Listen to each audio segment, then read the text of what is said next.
আমাদের কাজটা আমাদের করতে দেন। আপনারা কি কাজ করবেন? ঘটনা বাইরে এসে আমার সাথে কথা বলেন। মানে সাবলেট ওকে আরেকজনকে ভাড়া দিয়েছে এরকম কিছু একটা। তো আমাদের বিল্ডিং এ যে সিকিউরিটি, তার মেয়ের বয়স জাস্ট 9 বছর। বাচ্চাটা ওর ভাইয়ের সাথে একটা রুমে ঘুমায়।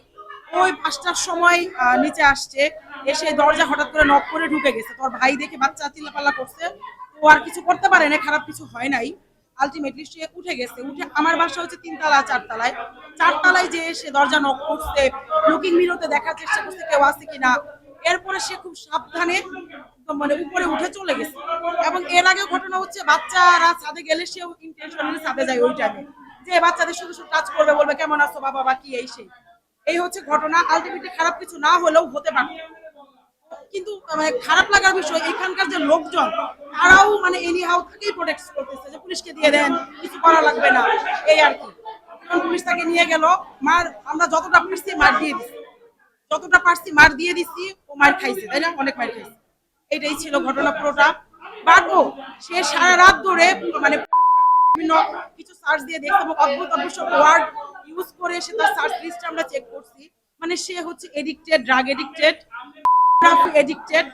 আর ওই মেয়ে বাচ্চা দেখলেই মনে হয় মানে এরকম কোন একটা ইস্যু। আজকে ও যতগুলা মায়ের খাইছে আমাদের কাছ থেকে, স্পেশাল আমার কাছ থেকে, আমি রামিসার কথা চিন্তা করে, রামিসার মা বাবার মানে মানে কি বলবো, তাদের কথা মনে করে মারিগুলা দিচ্ছি, যে আরেকটা রামিসার ঘটনা আজকে ঘটতে পারে। কিছু আল্লাহ বাঁচাইছে, হয় নাই। বাট আমরা মেয়েরা, মহিলারা যারা এখানে ছিলাম বা অন্যরা, আমরা মারছি, মেরে দিচ্ছি, যতটা করার করেছে। বাকিটা এখন পুলিশ নিয়ে গেছে, বাকিটা দেখা যাক। এখন প্রশাসনের কাছে আসলে এক্সপেকটেশন নাই। আমি জানি প্রশাসন ছেড়ে দিবে বলেই আমাদের হাতে যতটুকু শক্তি ছিল মেরে দিছি। আমাদের হাতে যা যতটুকু ছিল মারছি। এবং আমি বলবো যে যারা যখন এরকম সিচুয়েশনে করবেন, জাস্ট নিজেরা যতটা মানে যেন জীবনটা না চলে যায়, বাট বাকি যতটুকু মারা যায় মেরে দিবেন। হচ্ছে যে এখানে তো হচ্ছে আমাদের তিন নাম্বার এবং হচ্ছে আপনার 4 নাম্বার ফ্লোর আমরা হচ্ছে অফিস এবং হচ্ছে বাসা। আর আমরা যখন সকালে আসি তখন হচ্ছে যে আমাদের বাসায় এরকম একটা কাহিনী ঘটছে। তখন আমরা হচ্ছে সিসি ক্যামেরাগুলো চেক করা শুরু করলাম। তো যা দেখলাম, ওই 5 তলাতে ভাড়া থাকে। মূলত হচ্ছে যে ওই একজন ভাড়া নিছে, কিন্তু তাকে সাবলেট দিছে। সাবলেট দেওয়ার পর ওই রাতে হচ্ছে 5টার দিকে আস্তে মানে খুবই আস্তে আস্তে নিচের দিকে নামছে। নামার পর 4 নাম্বার ফ্লোর, পরের ফ্লোরটা আমাদের, ওইটাতে প্রথম হচ্ছে সিসি ক্যামেরার সামনে যে লাইটটা আছে লাইটটা বন্ধ করছে, কিন্তু ওই হয়তো জানে না যে নাইট ভিশন চালু করা আছে।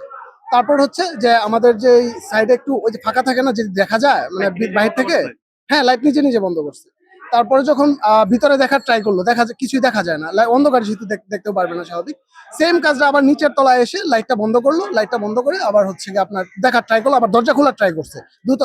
আমাদের 2টা ফ্লোরে দরজা খোলার ট্রাই করছে, কিন্তু ভিতর থেকে লক করা থাকার কারণে হচ্ছে আপনার দরজা খুলতে পারেনি। তারপরে ওই নিচে আসার পরে এখানে হচ্ছে আমাদের যে সিকিউরিটি আছে, ওনার যে একজন মেয়ে আছে, একজন ছেলে। মেয়ের বয়স 8 বছর এবং হচ্ছে ছেলেটা তার থেকে 1 বছরের বড়, মেবি এরকমই হবে। তো ওই রুমে গেছে, মানে দরজা খুলে, মানে ওনারা তো মূলত হচ্ছে যেহেতু গেট লাগানো থাকে, দরজাটা ওইভাবে যে বাচ্চা থাকে দুজনে এক রুমে, দরজা খোলা থাকে।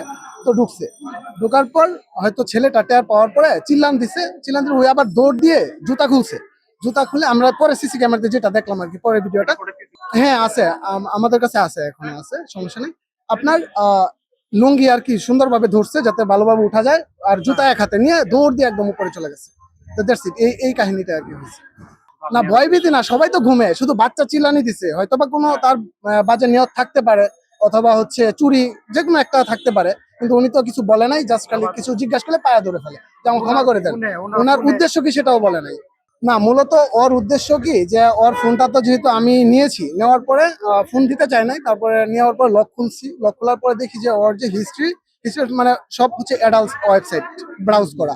ঠিক আছে, এটা থেকে বোঝা যায় যে আসলে ওর ইন্টেনশনালি হয়তো বা অন্যরকম মস্তিষ্ক থাকতে পারে। আবার ওনার রুমে গিয়েছিলাম, ভিডিও আছে আমার কাছে, আমি ফার্স্টে ভিডিও চালু করে তার রুমে গিয়েছি। তো যাওয়ার পরে আমি ওইরকম নেশা করে এরকম কোনো এভিডেন্স পাই নাই। আমি জাস্ট দেখলাম হয়তো সিগারেট খায়। আবার হচ্ছে যদি উনি পার্সোনালি এবার এডিক্টেড থেকে থাকে, তাহলে হয়তো ওগুলা লুকায় রাখছে, এছাড়া আর কিছু হতে পারে না। কিন্তু ওই স্বাভাবিক ছিল। ওনার মোবাইল আমি চেক করছি।